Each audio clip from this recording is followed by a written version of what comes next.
মা, ও মা, দেখুন মা এসেছে আজকে আমাদের বাড়িতে। কি বলো বৌমা, তোমার মা এসছে?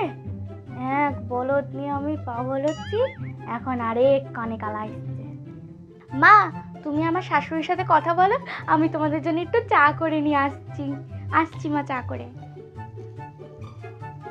দিদি কেমন আছেন? ভালো আছি বিয়ান, আপনি ভালো আছেন তো?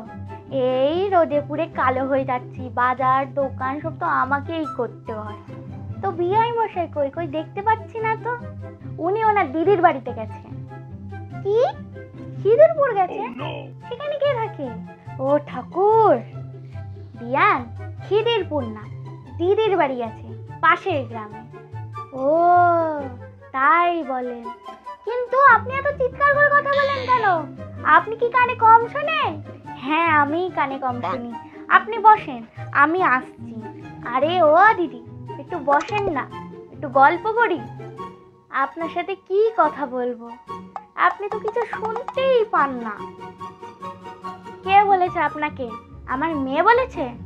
তা দিদি, আগের মতন উল বুনতে না পারলেও এখনো আমি উল বুনতে পারি। আগে কত সোয়েটার করেছি, কিন্তু এখন আর সময় হয়ে ওঠে না।